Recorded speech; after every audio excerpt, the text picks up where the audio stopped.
I saw it in the terrorism trial where, and this would have been impossible in Tasmania, where the conditions in which my client and his fellow accused were held were so intolerable that the trial judge, Justice Bongiorno, ordered a stay of the trial unless Corrections Victoria made a series of substantial changes, including moving our clients to a more hospitable detention regime. That couldn't happen in Tasmania. That would be impossible in Tasmania. We do not have a Human Rights Act. So it's okay to focus on what happens in Parliament, but more importantly, in some ways, is human rights. And the reason, for example, that Canada has a greater check on the executive is because of human rights laws. We are currently seeing in Canada the courts asserting the rights of those who've been shopped by the Canadian authorities to the Americans and detained in places such as Guantanamo Bay. We have now got the Canadian courts ordering the government, ordering the executive to bring these people back to Canada. That couldn't happen in Australia because we do not have human rights charter. So the focus has to not simply be on politicians and parliaments, but about getting politicians and parliaments to provide a fundamental check on themselves through human rights legislation. We've got a gutless government in this state and a gutless Attorney General who refused to introduce human rights legislation. And yet, you never see a letter about it. It's appalling. Can I just very quickly and finally finish on a matter that Jim's going to talk about, and that is the Ethics Commission legislation. This is some of the most dangerous legislation passed in this state for many, many years. It allows for unbridled trampling on people's rights. And yet, there has been, except for 2 or 3 letters and a column by myself, there has been very little by way of commentary on this legislation. Mark my words, if you want to see a trashing of democracy, if you want to see a trashing of respect, then you watch when the Ethics Commission gets up and running and begins its witch hunts and its McCarthyist witch hunts. Because what it will do is ensure that innocent people have their reputations trashed, have their reputations ruined on the back of the systemic leaking that these anti-corruption commissions are prone to do, and on the fact that they will seek to lay charges when the courts quickly dismiss them, as happens with most anti-corruption commissions whose record in prosecutions has been appalling right around Australia. But what have we done? We passed one in less than 2 weeks in this state. Thank you.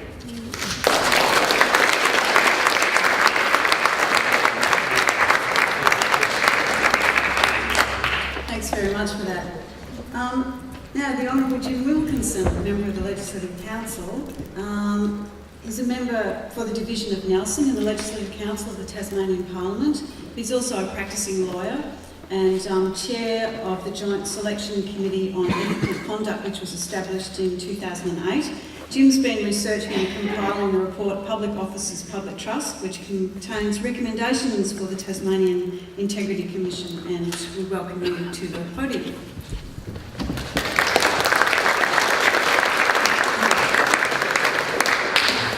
Thanks, Kate. Well, I'm a bit nervous to say anything after Greg, but it's in relation. I'm here to talk to you tonight about the Tasmanian Integrity Commission and its implications for improving Tasmanian governance. And it's not only about inquiring into wrongdoings. And to say otherwise would be wrong, because when one looks at the bill itself, Section 8 of the bill talks about functions and powers of the Integrity Commission. And what I believe, and I know what the committee believed, was if there can be a proper educative process, a proper process which teaches everybody how they should, you might say they shouldn't have to be taught, but they do, how to act in public life, then I think we're going to get to a situation where you may not need an Integrity Commission. It's probably a utopia, but that's what one hopes. In relation to the history of it, though, it's a situation where it first came into being in 2008. There was a Legislative Council Select Committee going to look into ethical conduct. Then when Premier Bartlett soon after came into power, he thought that a joint House Committee would be the better of the two. And so spoke with me and I agreed, because I thought by having a joint House Committee, by having the varying people from varying parties on the committee, it would be a better situation. So that's what happened. And there was Greg Hall, Terry Martin, Lynn Thorpe and myself from the upper house, so all independents but for Lynn. And in the lower house, Nick McKim, of course, of Green, David Llewellyn, Brenton Best from the Labor Party and Jeremy Rockcliffe from the Liberal Party. And I must admit, at first, there was a situation where we said, well, look, where do we start? And some witnesses came before us and said, well, look, is there corruption in Tasmania? And at the end of the day, we couldn't see any corruption as a lot of people would define corruption. We certainly saw a lot of behaviour, not a lot, but a significant amount of behaviour that one could class was being immoral, but did that amount to corruption? And some argued that, look, we should have a royal commission first to decide whether there should be an integrity commission. Others argued, no, what we should have is an ICAC, like in New South Wales and Queensland. New South Wales ICAC costs $55 million a year to run. Similar integrity commission in West Australia costs $27 million to run. Queensland's in the middle. So do we have something that big when there are other priorities also in relation to education, health, etc.?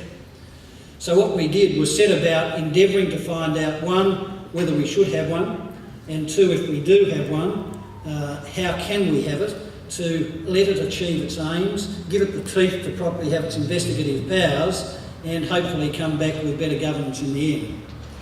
And that's what we decided upon. And when one looked at the whole situation as to whether an integrity commission is needed, we stated, well, look, what's already in place? And of course, what you've got in place is you've got the Parliament itself. You have the Parliamentary Accounts, Public Accounts Committee, you've got Public Works, you've got your Government Business Enterprise inquiries, which are next week, you've got your Estimates Committees, you've got your Question Time, and of course it was Question Time that, of course it was Question Time that brought out the Shreddergate affair. So there's Parliament itself. You've got the DPP, you've got the police, you've got ethical codes, you've got a number of different ethical bodies and investigative bodies to ensure accountability. But we still believed there was a need for an integrity commission. And when one looks at the Integrity Commission, especially the one which came down from the upper house, and I say that because there were 40-odd amendments in the upper house, it certainly waters down to some degree Greg's comment as to widespread powers. There are no different powers, and in fact under here they are probably watered down from what they are in Queensland. So I think it's worth mentioning as well that it's important, anybody who does leak, there was an amendment brought in the upper house that they was going to be dealt with seriously, and the penalty was raised quite significantly in relation to leaks, because some people do, no question about that, and they will do it for political gain. And so all that can happen is you can do all you can to ensure that that doesn't occur, a bit like the National Crime Authority. That's the same type of authority where people come before it, nobody leaks. If they do leak, there can be problems. There can be problems. Pardon? When? When what? Give me an example of someone who's been charged for a leak. No, they haven't been charged for that, but there are strict legislation. Get on to that in Question Time, as you know. I've acted in a number of them. I certainly haven't leaked. I'm not going to leak now, and I'll tell you about it at a later stage. But time's up. But I believe it is necessary. I believe we can do it. I believe we can do it with the teeth that's required to make it work. And I think that in the end, people of Tasmania will decide that it's good legislation.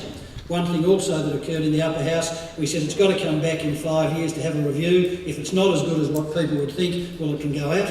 If it is as good, well, it will remain. I think the major point of an integrity commission is who is going to be the commissioner, who's going to be in charge. And that's the most important person, I believe, to ensure that the system works. Thanks very much.